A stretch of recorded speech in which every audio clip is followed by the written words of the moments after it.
Assalamualaikum warahmatullahi wabarakatuh. Selamat siang menjelang sore teman-teman semua dan juga Mas Widodo.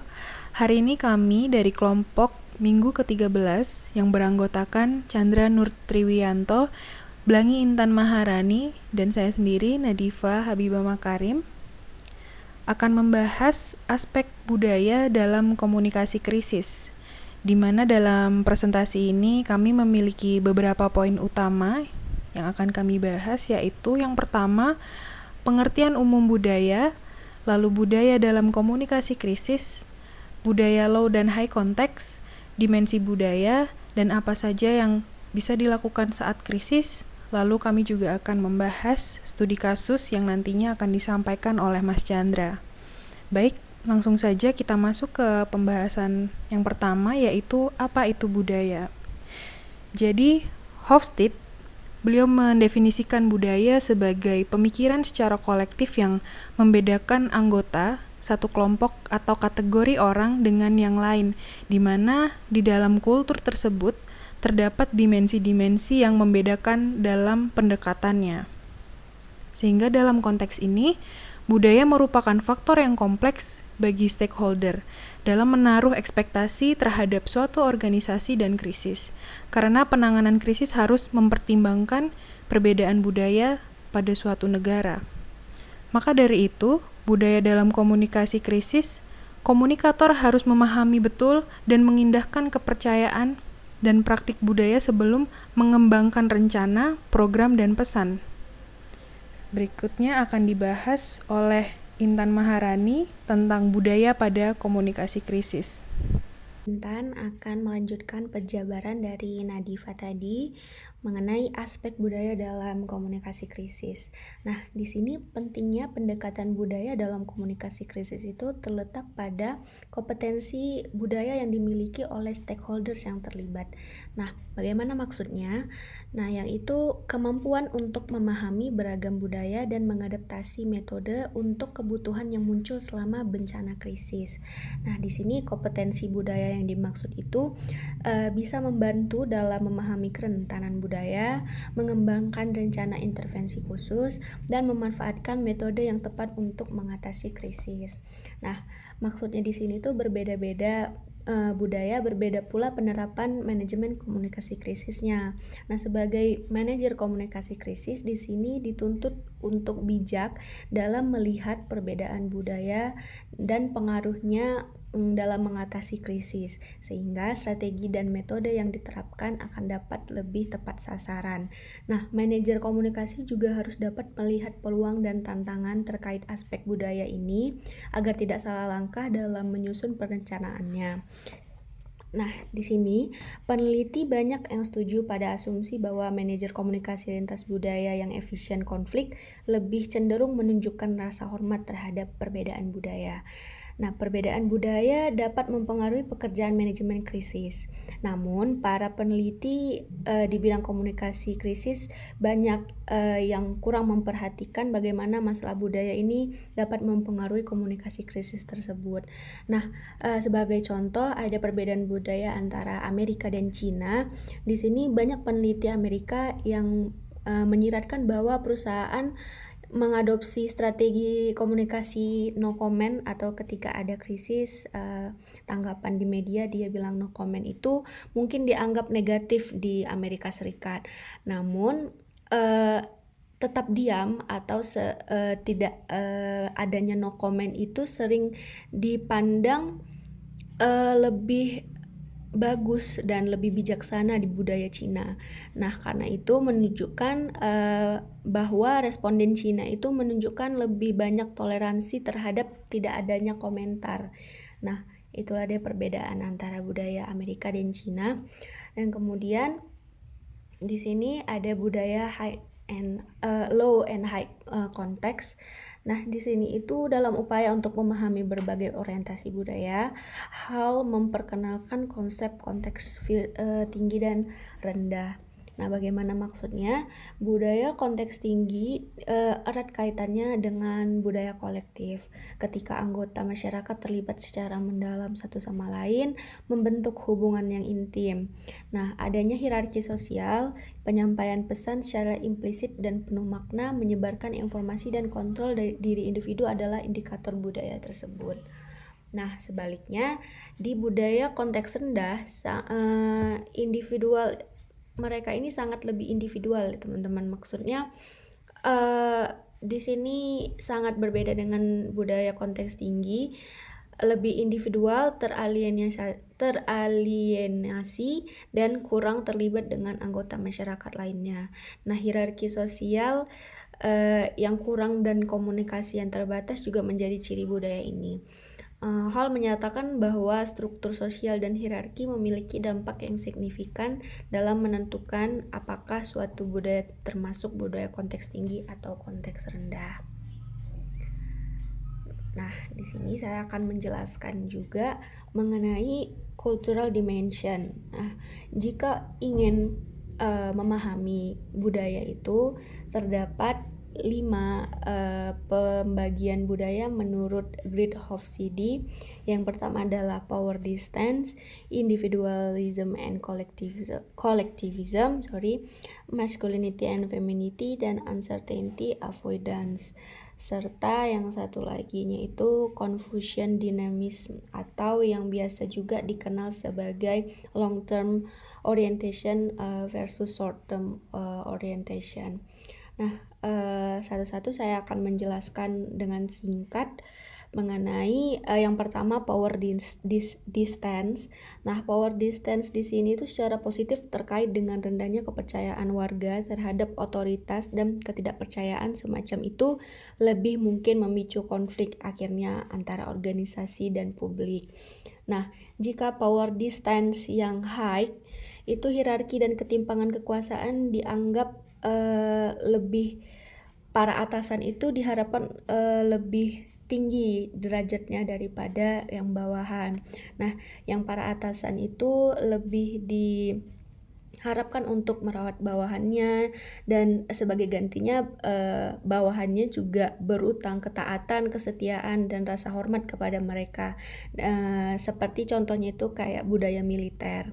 Nah, sangat umum dalam budaya ini bahwa senior atau atasan lebih diutamakan, begitu. Nah, kalau dari konteks power distance yang high itu contohnya itu ada di Jepang dan Singapura. Nah, namun ada juga power distance yang low konteks. Di sini negara-negara yang jarak kekuasaannya rendah, orang menghargai kesetaraan dan berupaya meminimalkan atau menghilangkan berbagai jenis ketidaksetaraan sosial dan kelas. Nah, kalau yang high tadi dia lebih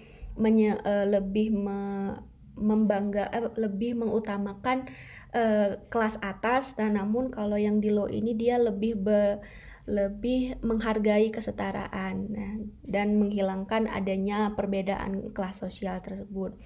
Nah, yang kedua itu dimensi budaya individualism dan kolektivism.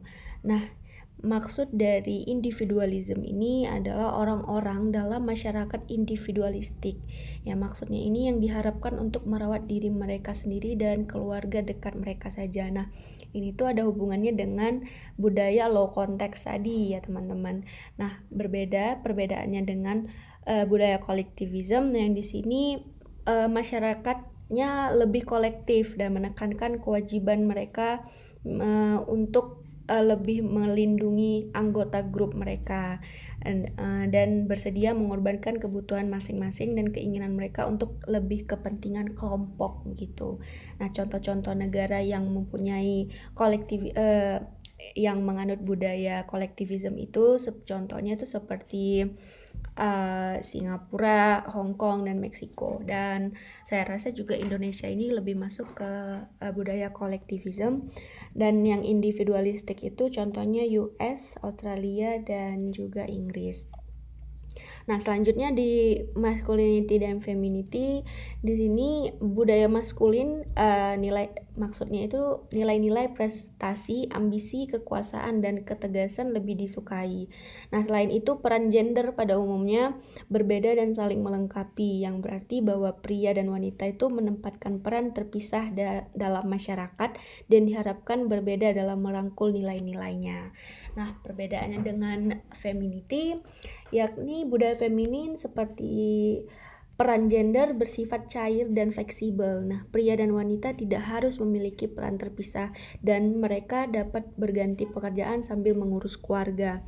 Nah, masculinity dan femininity itu bisa dicontohkan, misal laki-laki diharapkan bersikap tegas, tangguh, dan fokus pada kesuksesan materi. Sedangkan perempuan diharapkan rendah hati dan lembut, dan fokus pada peningkatan kualitas hidup keluarga.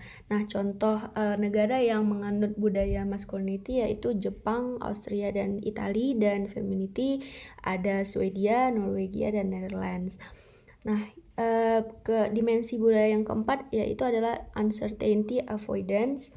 Nah, maksudnya di sini melihat bagaimana manusia mengatasi ambiguitas dan jarak kekuasaan dan bagaimana anggota komunitas menangani ketidaksetaraan dan konflik yang terjadi. Nah, di sini juga uncertainty ini ada yang high dan low. High di sini cenderung memiliki kebutuhan yang lebih besar akan aturan formal dan standar yang terstruktur. Penyimpangan dari aturan dan standar ini dianggap mengganggu dan tidak diinginkan dan dapat memunculkan konflik baru, dan mereka cenderung menghindari konflik gitu ya teman-teman, dan mencari konsensus dan mengambil risiko lebih sedikit untuk menghindari konflik tersebut. Nah, contoh negaranya di sini yang menganut high uncertainty avoidance yaitu adalah Greek, Portugal, dan Jepang. Nah, yang low uncertainty avoidance yang lebih rendah itu orang lebih nyaman dengan situasi yang tidak terstruktur. Ketidakpastian dan ambiguitas dianggap wajar dan perlu. Nah, maksudnya di sini masyarakat tuh mengutamakan adanya batasan-batasan seperti itu, dan mereka menghargai kreativitas dan pilihan individu. Nah, contohnya itu di negara Cina, Jamaika, dan Denmark.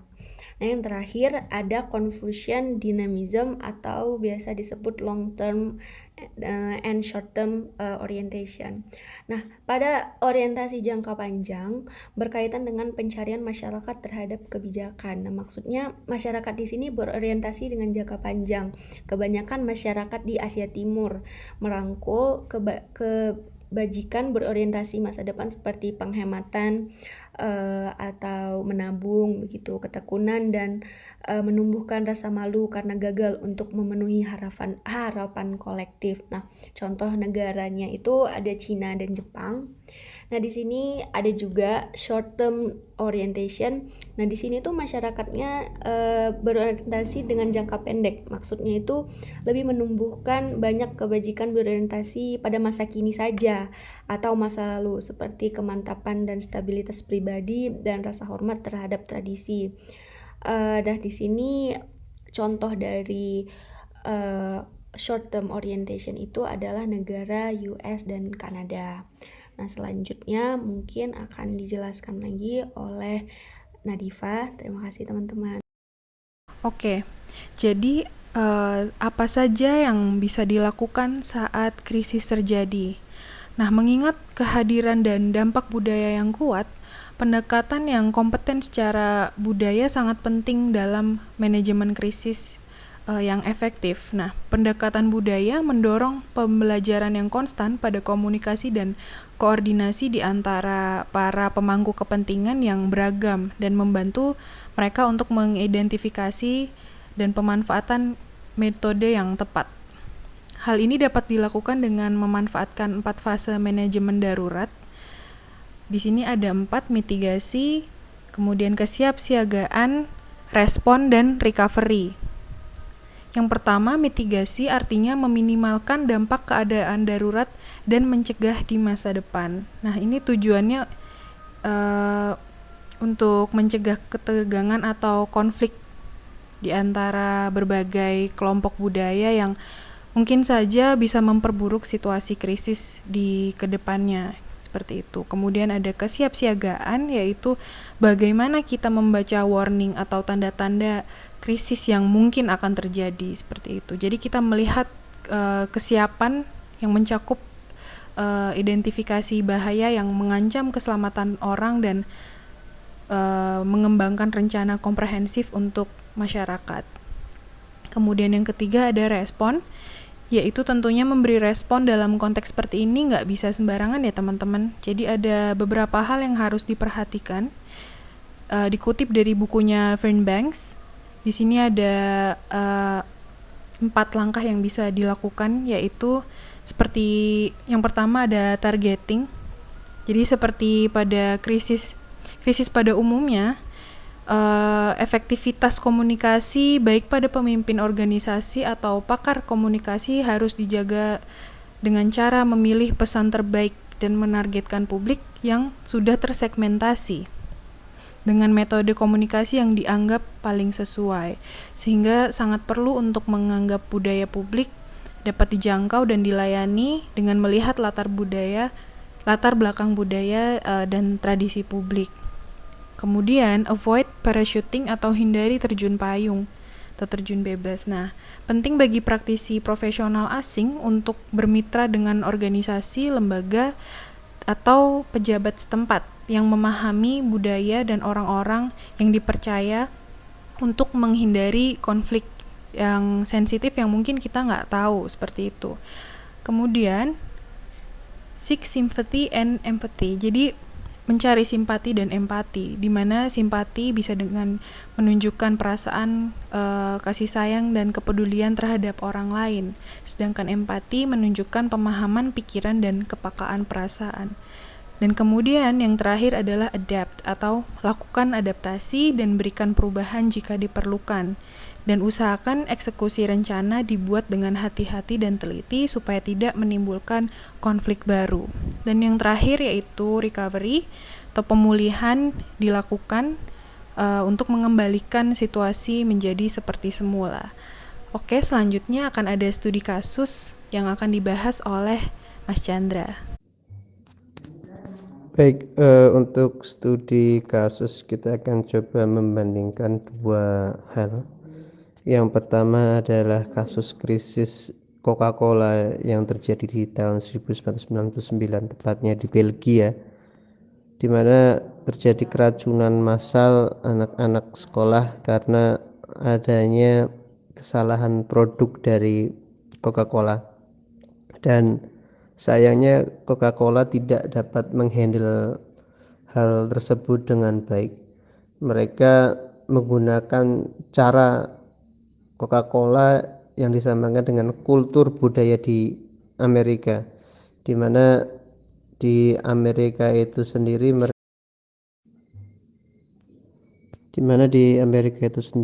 indeks uncertainty evidence-nya itu rendah dibandingkan dengan di Eropa yang memiliki uncertainty evidence tinggi. Dalam jurnal yang dirilis oleh Tyler di tahun 1999, 3 negara yang akhirnya memboikot produk Amerika yaitu Belgia sebagai tempat terjadi lokasi dengan memiliki indeks 94, Prancis dan Spanyol 86, sangat tinggi sekali. Mereka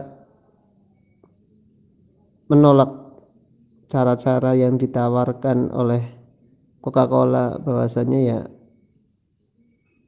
Coca-Cola hanya menganggap itu merupakan hanya histeris massal, tetapi mereka tidak memberikan kepastian kepada Belgia bahwasanya produk yang mereka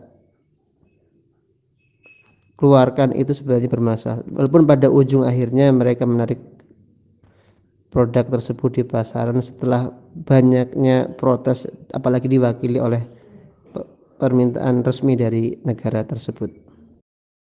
Sedangkan di kasus lain di Indonesia, BUMN dan BUMN di sini di Jawa Timur yaitu Semen Indonesia Gresik dan PT Pelindo serta 2 perusahaan Tirta Investama, dan satunya lagi merupakan perusahaan air minum yang dalam kemasan juga PT Erindo Mandiri. Mereka mencoba untuk melakukan langkah-langkah antisipasi krisis yang muncul.